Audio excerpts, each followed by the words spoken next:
So I'm Dale Vernon, CEO of Fortune Bay Corp. We are an exploration and development company listed on the TSXV under the symbol FOR and in Frankfurt under the symbol FQN. That's actually the Box Gold deposit, the old head frame. Some forward-looking statements. So we poised for growth. In summary, we got gold ounces in the ground, high potential projects, experienced team with a proven track record and focused in a top-ranked jurisdiction, which is Saskatchewan. Looking at our capital structure and ownership, just tightly held, just 43 million shares outstanding, 15% held by board and management, giving us a alignment with our shareholders. Market cap just 20 million at the moment, and we have 4.5 million cash on hand that's going to fund us through a lot of activities for 2022. Firstly, good to mention, we've got gold ounces in the ground across our projects, 3 million ounces of gold. That's in Saskatchewan at our Goldfields Project, current mineral resources of 1 million ounces in indicated and 200,000 in inferred. At Ixhuatán in Mexico, we have a historical resource there across the categories, 1.7 million ounces in gold and 6.7 million ounces in silver. Both projects open pittable. In terms of where we focused, that's, as I mentioned, Saskatchewan, and at the Goldfields Project, we've commenced a PEA that was announced recently, and we're also focusing on our uranium projects, which are right on the doorstep of Goldfields. We're exploring for high-grade Athabasca uranium. Our Mexican project, it's got a good resource, got tremendous exploration potential. At this stage, we don't have the resource or capacity to get that moving, but we do look at it as a pipeline asset we can turn to in future or a nearer term spin out to unlock value. Goldfields Project, we say it's development ready because it has a lot of things going for it. Firstly, in terms of the infrastructure, we base out of Uranium City in northern Saskatchewan. That's a functioning small town. We have facilities there. We have a core processing facility, accommodation, etc. Easy to get into that area through a good airport. There's scheduled flights a few times a week to major centers in Saskatchewan. Getting down to the project, it's a maintained gravel road. It's accessible year-round. There's also a power line to our site. That branch is not active at the moment, but the branch that goes up to Uranium City provides power to that community from the Charlotte River Hydro Station, which has excess capacity. Important point is the project is permitted for development. That's through a EIS that was approved in 2008 for a open pit mine and mill development with a capacity of 5,000 tonne per day. That permit is still valid today, and we will be grandfathered in under the older Environmental Assessment Act, which really gives us a compressed timeline as we work toward production.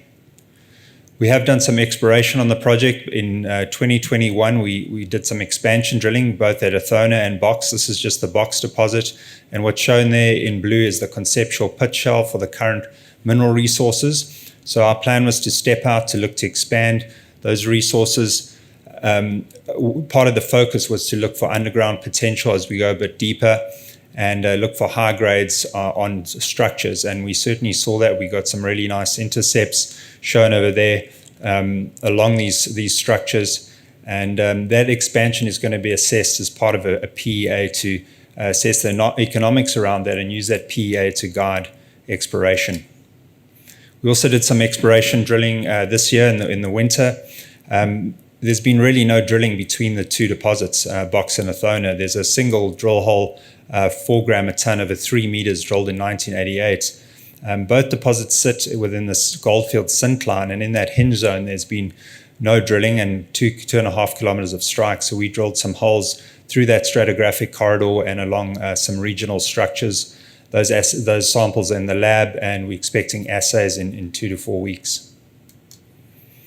In terms of developing the project, it has had a previous PFS done in 2011, which showed positive economics, and this really does lay a basis for the future development, which would likely look similar to this. What's envisaged was an open pit mine starting at Box and later Athona using a shared mill facility. This PFS was scoped to comply with that existing development permit. Economics produced from the study included a NPV of 144 million and IRR of 19.6%. What's important to note is this study was done in 2011 at a Canadian gold price of $12.50 an ounce. Today that gold price has doubled and obviously gives the project a lot of torque. We've seen numerous opportunities to improve on this study, particularly on the mining side, the scheduling side, as well as the processing. So I've taken a step back to be able to do that and start collecting new data toward an optimized development plan. We recently announced a PEA, and this just outlines the steps of that PEA. First would be that mineral resource update, taking those drill holes that I've just shown you, putting that into a new resource model, and then handing that over to Ausenco. We'll look at a mine-to-mill optimization, and that's all about running different business cases on the mining, scheduling, and processing side to arrive at the best path for the project going forward, and then carrying that through into a PEA, which with results expected in early Q4 of this year. So just in terms of our roadmap, that just summarizes what we're doing on the exploration side. We still see a lot of potential to keep moving that exploration forward, guided by that PEA study, which is currently underway, due to finish in early Q4. We envisage following on from that with a pre-feasibility study and continuing to de-risk the project toward a construction decision. Community engagement is a priority for us, and I've had a lot of experience in Saskatchewan previously. We've been formed good relations with the community groups, currently doing exploration consultation, and we'll look at more formal engagement when we get to the more detailed design stages of the project. From a permitting point of view, with that permit in hand, we're really looking at a 12-month process to refresh that permit through some new baseline data submissions to show nothing's changed in the baseline, and at the same time negotiating a surface lease. We envisage that process to take just 12 months, and then we'd be in a position to apply for approvals to construct and operate. We also have our uranium projects, and being up in that part of the world, and my more recent role as VPX for Denison Mines, there were just some clear uranium opportunities that we put together early on, and obviously with the way the uranium market has gone, it's just been an obvious thing for us to advance concurrent with our gold asset. That's the Athabasca Basin. Some of you might be familiar with that, but a lot of activity on that eastern side and a lot of deposits found, really only the big ones going into production. When you're exploring through that sandstone cover, it's water saturated, so any mines found at the base of the sandstone are very challenging and costly to mine, and that's why there's a lot of deposits that are undeveloped. More recently, on the southwest side of the basin, you have Arrow and NextGen, significant discoveries in those more competent basement rocks that are amenable to more conventional mining. So we find ourselves in a setting quite similar to that area. We're just outside the basin on that northwestern rim, and we have favorable geology and in an area that has a precedent for uranium mining. The slide gets me really excited about what we're doing in that area. When we zoom into our projects, we see both Murmac and Strike uranium projects. What you're looking for to target these higher grade deposits are graphitic rocks. Those are the favorable hosts. And how you find those is through electromagnetic surveying. So shown in red there are all the EM conductors that have been mapped. Now this area, the previous mining was on a different type of deposit called these Beaver Lodge deposits, with mines at Gunnar, Lorado, and Beaver Lodge. And those occur in these granitic rocks. And historical prospecting efforts are all focused in areas of outcrop where there's granitic rocks. But the EM conductors, those red lines, have really gone unexplored to a large extent. And that the more recent Athabasca Basin unconformity model has not been applied here historically, despite the incredible endowment of uranium in the area. At the Tenor project, there's even been some historical mining, 1,000-ton mined at 0.6 to 3.5% in a showing that looks very much like an unconformity style deposit. We've sampled that, verified the grades, and we've also picked up the alteration signatures there, reflective of those types of deposits. Cameco identified that as a high priority area.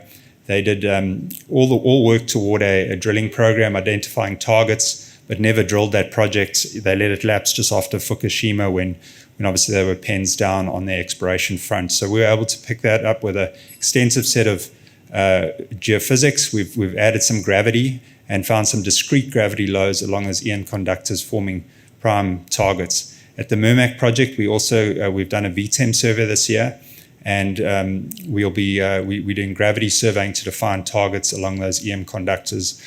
Drilling is about to start at the Strike uranium project, and then we'll follow on with drilling later this summer at Murmac. So I'm going to skip through that. Just in summary, we're in a top-ranked jurisdiction. We have high potential projects, experienced team with a proven track record, and really poised for growth with numerous catalysts this year. That includes exploration drilling on our uranium projects through the summer months, assays expected from our gold exploration earlier this winter, and then results from a PEA in early Q4. Thanks very much.